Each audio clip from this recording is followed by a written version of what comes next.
السلام علیکم، میں ہوں محمود صادق اور آپ دیکھ رہے ہیں میرا یوٹیوب چینل۔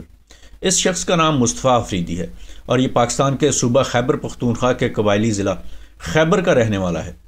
آنکھوں کی کسی بیماری کی وجہ سے اس کی بینائی چلی گئی تھی، لیکن کل اس نابینا شخص کی زندگی میں ایک اس سے بھی بڑا طوفان برپا ہو گیا۔ ہوا کچھ یوں کہ مصطفیٰ کل اپنے 2 کمسن بیٹوں کے ہمراہ کل کوئی 2 سے 3 بجے کے درمیان اپنے گھر کے قریب ہی واقع ان کے رشتہ داروں کا ایک سیمنٹ کا گودام تھا، وہ وہاں پہ گئے۔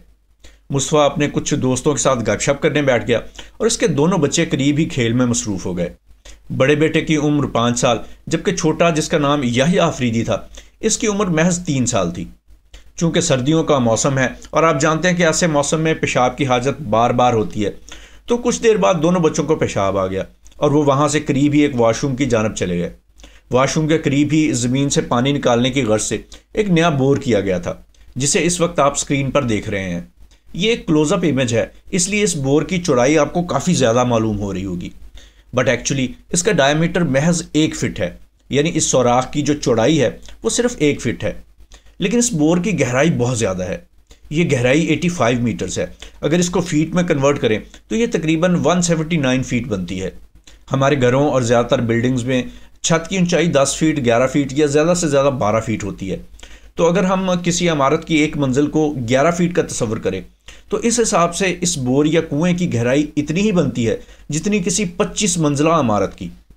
تقدیر سے بے خبر مصطفیٰ اپنے جانے والوں کے ساتھ خوشکپیوں میں مصروف تھا کہ اس کا بڑا بیٹا شور مچاتا اور بھاگتا ہوا آیا اور بتایا کہ اس کا چھوٹا بھائی 3 سالہ یحییٰ آفریدی اس کنویں میں گر گیا ہے۔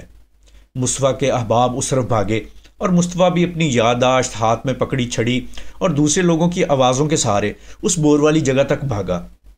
بچہ جب اس سوراخ میں یا اس کنویں میں گرا تو انسان میں قدرت کے بنائے ہوئے ریفلیکس سسٹم کی بدولت اس نے اپنے بازو اور ٹانگیں پھیلا دی ہوں گی، جس کی وجہ سے وہ اس سوراخ کی تہہ میں گرنے کی بجائے کنویں کے دہانے سے کچھ فیٹ نیچے اٹک گیا تھا، لیکن وہ اتنا اوپر بھی نہیں تھا کہ اس تک ہاتھ پہنچ سکے اور اسے پکڑ کر اوپر کھینچا جا سکے۔ ننھا یحییٰ آفریدی زخمی تھا، خوفزدہ تھا اور اس کے بازو اور ٹانگوں کی اکڑ جس نے اسے کنویں کی تہہ میں گرنے سے ابھی تک بچا کے رکھا تھا وہ اکڑ کم ہوتی جا رہی تھی۔ سخت پتھروں کے خلاف اس کا زخمی جسم زیادہ دیر تک نہیں لڑ سکتا تھا۔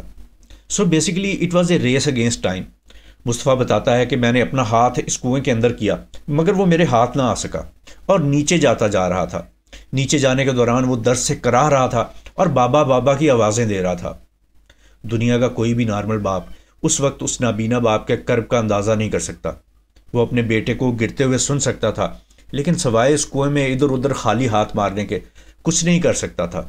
3 سال کا وہ نازک پھول مدد کے لیے اسے پکار رہا تھا اور مدد کی یہ دہائی ہر آنے والے سیکنڈ کے ساتھ مصطفیٰ کی سماعت سے دور ہوتی جا رہی تھی۔ میں نہیں جانتا اس وقت اس کی بے بسی زیادہ شدید ہوگی یا اس کا کرب۔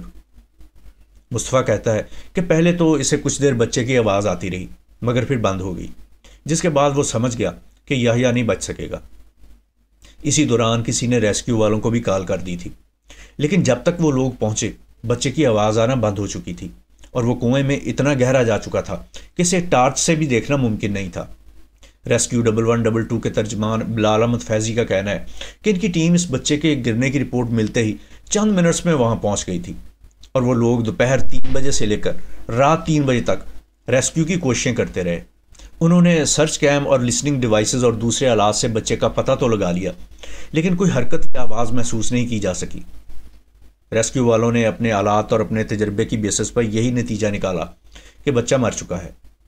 مصطفیٰ کا کہنا ہے کہ ریسکیو والے اور دیگر لوگ مسلسل محنت کرتے رہے اور میں ساری رات اور پورا دن اس آس پر اس جگہ بیٹھا رہا کہ میرا لخت جگر بچ تو نہیں سکا، کم از کم اسے آخری بار دیکھ تو لوں، یعنی اسے اپنے ہاتھ سے چھو کر اس کا لمس تو محسوس کر سکوں، اسے ایک آخری بار اپنی گود میں تو لے لوں۔ بلال احمد فیضی کا کہنا ہے کہ ایک ترکیب یہ تھی کہ کھدائی کر کے بچے کی لاش برآمد کی جائے، مگر چونکہ اس میں کئی دن لگ جانے تھے اس لیے خاندان نے مقامی افراد کے ساتھ مل کر فیصلہ کیا کہ اسی جگہ کو ہی قبر قرار دے دیا جائے۔ چنانچہ لوگوں نے اسی جگہ اس بچے کا جنازہ پڑھا اور اس کنویں کو ہمیشہ کے لیے یحییٰ کی قبر ڈکلیئر کر دیا گیا۔ جنازے کے موقع پر ضلعی انتظامیہ کی جانب سے اس بچے کی فیملی کو 5 لاکھ روپے، جبکہ کمانڈنٹ باڑہ رائفل ذبیح اللہ کی طرف سے 2 لاکھ روپے اور مقامی MNA اور MPA کی جانب سے 3 لاکھ روپے کی امداد دی گئی۔ یہ رقم مصطفیٰ اور اس کے باقی بچوں کے کام تو ضرور آئے گی، مگر یہ باپ اپنی بے نور آنکھوں کے نور کو کبھی نہیں دیکھ پائے گا، اسے کبھی محسوس نہیں کر پائے گا، اور وہ یحییٰ کی یاد میں ایسے ہی تڑپتا رہے گا جیسے یوسف کی یاد میں یعقوب۔ میری دعا ہے کہ اللہ تعالیٰ مصطفیٰ کو صبر اور حوصلہ عطا فرمائے۔ آپ سے بھی درخواست ہے کہ یہی دعا کیجیے گا۔ اپنا خیال رکھیے گا۔ اللہ حافظ۔